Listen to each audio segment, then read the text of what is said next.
apabila mereka yang mengaku cucu Nabi adalah hadis-hadis palsu atau hadis sahih yang maknanya dirampas oleh mereka dari ahli bait untuk diberikan kepada mereka sendiri. Saya berani berdebat dengan siapapun 3 hari 3 malam untuk mempertahankan tesis ini. Saya berani berdebat dengan siapapun 3 hari 3 malam untuk mempertahankan tesis ini.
Islamic Brotherhood. Bismillahirrahmanirrahim. Assalamualaikum warahmatullahi wabarakatuh.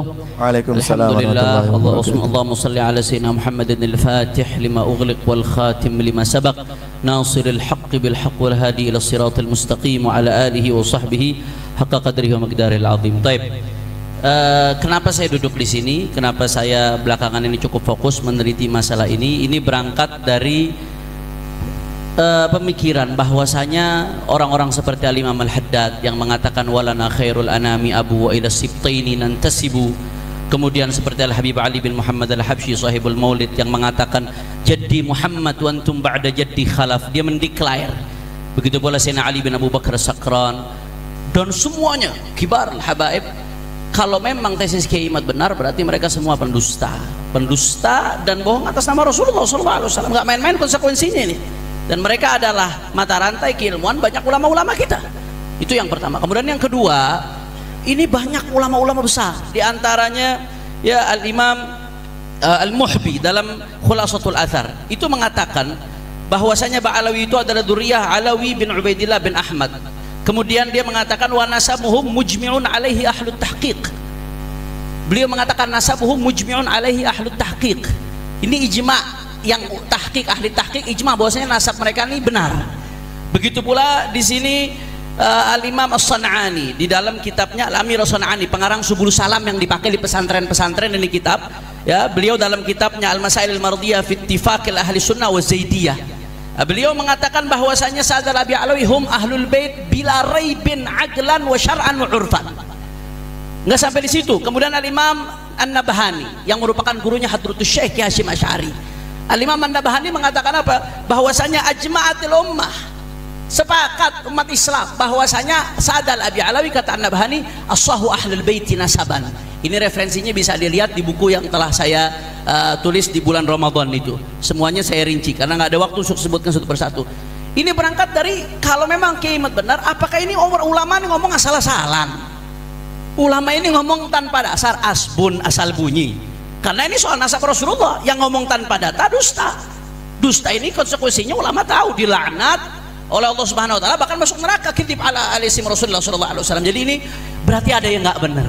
Nah, saya mulai bahas dari mana ini, kita bicara soal ilmu nasab. Biasakan bicara satu ilmu dengan kaidah yang ada di ilmu tersebut. Jangan mengarang kaidah sendiri. Bagaimana sih cara itsbat nasab? Ini yang mesti pertama kita pikirkan. Ajukan pertanyaan. Kaifa yakunu itsbatun nasab? Bagaimana cara itsbat nasab? mau mengatakan sebuah nasab ini sahih atau tidak. Oh ternyata dibahas. Siapa yang bahas? Di antaranya ada seorang ahli teori nasab, Sayyid Hussein Haidar Al-Hashimi. Ini banyak dikutip oleh Kiai Imad di dalam karyanya, khususnya teori tentang ilmu nasab. Ini Kiai Imad banyak kutip. Artinya referensi yang saya kutip ini yang dikutip oleh Kiai Imad.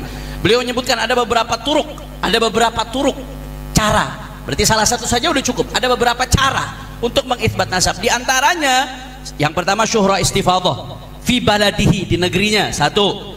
Yang kedua, ini tariqus tsani, kutubun nasabin al-abdal, al-ulama al-thiqat, al-muhaqqiqin al-athbat allati lam talhaqha aydir huwat al-abithin wad-du'afa al-matrukin wal-wudda' al-kadhibin la siyama in kanat mashhura muntashirah. Amma in kanat makhtutah fa yajibu tathabbut min al-khutut wa muqabalat an-nusakh al-makhtutah wa mata 'urifa khattun nasaba al-muhaqqiq al-thiqah fa innahu yu'mal bihi wa yakunu mustanadan syar'iyyan wa 'alaihi al-'amal fil qadim wal hadits. Jadi salah satu yang penting di sini selain syuhra istifadhah, nanti akan dibahas karena waktunya sempit saya nggak bahas syuhra istifadhah. Salah satu cara itsbat nasab, ada keterangan dari ulama nasab, nggak ada batasan harus zaman. Ini catat baik-baik nih. Jangan ngarang metode sendiri ketika bicara sebuah ilmu. Nggak ada keterangan harus sezaman. Bahkan di sini dikatakan wa mata urifa khattun nasabah al-muhaqqiq. Ketika diketahui oh ini ada satu nasabah muhaqqiq yang diakui sebagai nasabah. Ketahui ini tulisan dia betul dan dia thiqah. Maka apa yang dia tulis jadi mustanadan syar'iyan, jadi pondasi syariat untuk menentukan bahwasanya nasab itu sahih.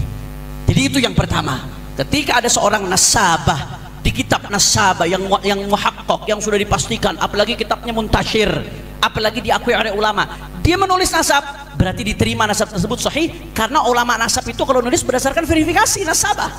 Kalau nggak berdasarkan verifikasi ini nggak diterima, dia nasabah.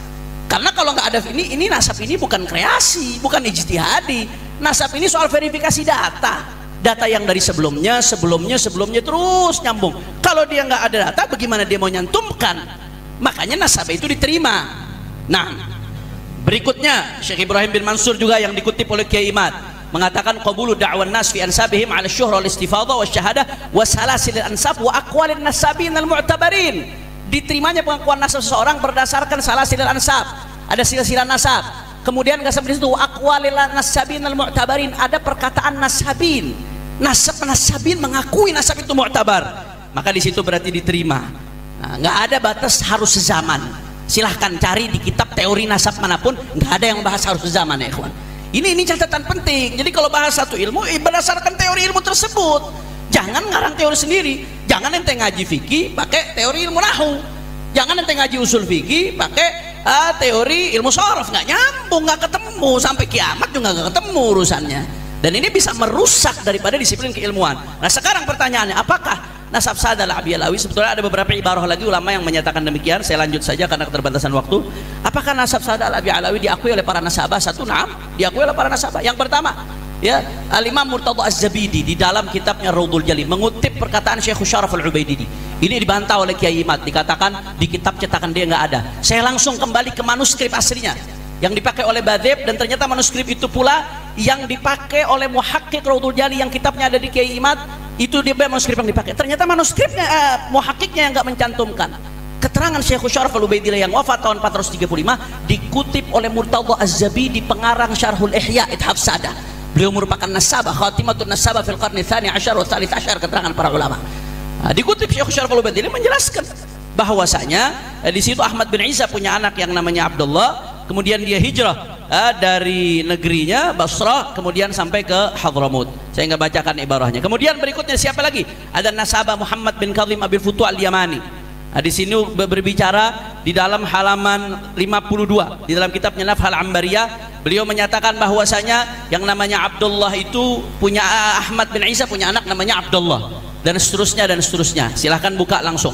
Itu sudah dikutip juga oleh Kiai Imad. Itu perkataan nasabah dalam kitab nasab.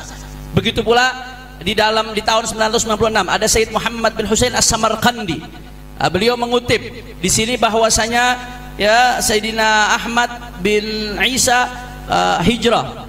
Nah, kemudian punya anak yang namanya Abdullah. Abdullah punya anak namanya Alwi, lengkap. Alwi punya anak namanya Muhammad. Muhammad punya anak namanya Alawi lagi. Alawi punya anak namanya Ali Khala Agasam, dan seterusnya. Wa Ali Khala Agasam punya anak namanya Sahib Mirbat. Muhammad Sahib Mirbat punya anak lagi namanya Alawi wa Ali.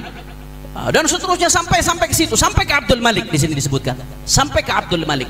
Ini yang menyebutkan nasabah di dalam kitab Tuhfatul Talib, yaitu beliau yang namanya Sayyid Muhammad bin Hussein As-Samarqandi Al-Madani, seorang nasabah. Artinya sudah memenuhi syarat. Enggak sampai itu ada nasabah Sayyid Dhamin bin Syadqum, wafat tahun 1090. Ini salah satu kitab nasab yang jadi rujukan. Di sini juga beliau mengatakan bahwasanya yang namanya Ahmad